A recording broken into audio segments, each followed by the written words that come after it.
आज मैं आपको सुनाऊंगा तेल का ग्लास, बेवकूफ शेख चिल्ली की एक बहुत ही मजेदार स्टोरी। शेख चिल्ली इस समय वही कर रहा था जिसमें उसे सबसे ज्यादा मजा आता था, पतंगबाजी। वो इस समय अपने घर की छत पर खड़ा था और आसमान में लाल और हरी पतंगों के उड़ने का मजा ले रहा था। शेख की कल्पना भी उड़ान भरने लगी। वो सोचने लगा, काश मैं इतना छोटा होता कि पतंग पर बैठकर हवा में उड़ पाता। तभी आवाज आई, बेटा तुम कहाँ हो? उसकी अम्मी ने धूप की चोट से आंखों को बचाते हुए छत की ओर देखते हुए कहा। बस अभी आया अम्मी, शेख ने कहा। काफी दुखी होते हुए उसने अपनी उड़ती पतंग को जमीन पर उतारा और फिर दौड़ता हुआ नीचे गया। शेख अपनी माँ की इकलौती औलाद था। पति के मौत के बाद शेख ही उनका एकमात्र रिश्तेदार था, इसलिए अम्मी शेख को बहुत प्यार करती थी।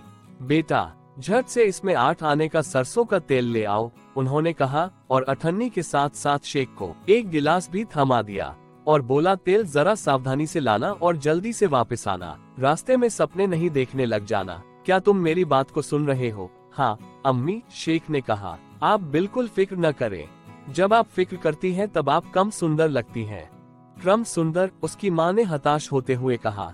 मेरे पास सुंदर लगने के लिए पैसे और वक्त ही कहाँ है। अच्छा अब चापलूसी बंद करो, फटाफट बाजार से तेल लेकर आओ। शेख दौड़ता हुआ बाजार गया। वैसे वो आराम से बाजार जाता, परंतु उसकी अम्मी ने उससे झटपट जाने को कहा था, इसलिए वो दौड़ रहा था। लाला जी, अम्मी को 8 आने का सरसों का तेल चाहिए, उसने दुकानदार लाला तेलीराम से कहा। उसके बाद उसने दुकानदार को गिलास और सिक्का थमा दिया। दुकानदार ने एक बड़े पीपे में से 8 आने का सरसों का तेल नापा और फिर वो उसे गिलास में डालने लगा। गिलास जल्दी ही पूरा भर गया। भाई इस गिलास में तो बस 7 आने का तेल ही आएगा, उसने शेख से कहा। मैं बाकी का क्या करूं? क्या तुम्हारे पास और कोई बर्तन है या फिर मैं तुम्हें 1 आना वापस लौटा दूं? शेख दुविधा में पड़ गया। उसकी अम्मी ने उसे न तो दूसरा गिलास दिया था और न ही पैसे वापस लाने को कहा था। वो अब क्या करे? तभी उसे एक नायाब तरकीब समझ में आई। गिलास में नीचे एक गड्ढा यानी छोटी सी कटोरी जैसी जगह थी, बाकी तेल उसमें आसानी से समा जाएगा। उसने खुशी खुशी तेल से भरे गिलास को उल्टा किया। सारा तेल बह गया। फिर शेख ने गिलास के पेंदे में बनी छोटी कटोरी की ओर इशारा किया। बाकी तेल यहाँ डाल दो, उसने कहा। लाला तेलीराम को शेख की बेवकूफी पर यकीन नहीं हुआ। उन्होंने सिर हिलाते हुए शेख की आज्ञा का पालन किया। शेख ने गिलास को सावधानी से उठाया और फिर वो घर की ओर चला।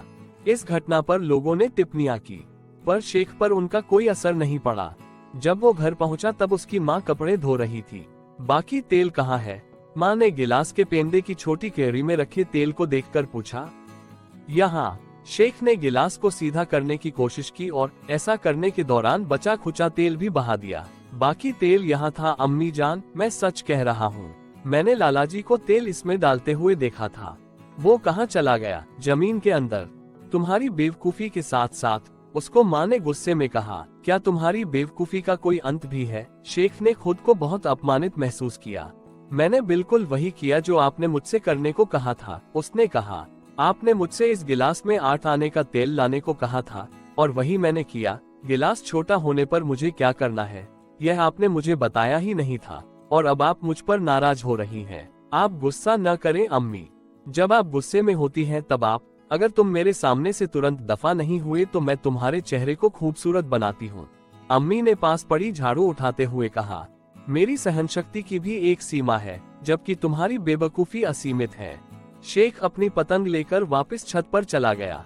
माँ दुखी होकर दोबारा कपड़े धोने में लग गई। उन्हें अब तेल लाने के लिए खुद बनिए की दुकान पर जाना पड़ेगा। शेख ने बहुमूल्य समय के साथ साथ बेशकीमती पैसों को भी गंवाया। उसके बावजूद उनका मानना था कि उनका बेटा बहुत ही आज्ञाकारी और प्यारा है। तभी किसी ने बाहर से दरवाजा खटखटाया। लाला तेलीराम का छोटा लड़का तेल का बोतल लिए खड़ा था। बुआ जी, यह आपके लिए है, उसने कहा। मेरे पिताजी ने इसे भेजा है।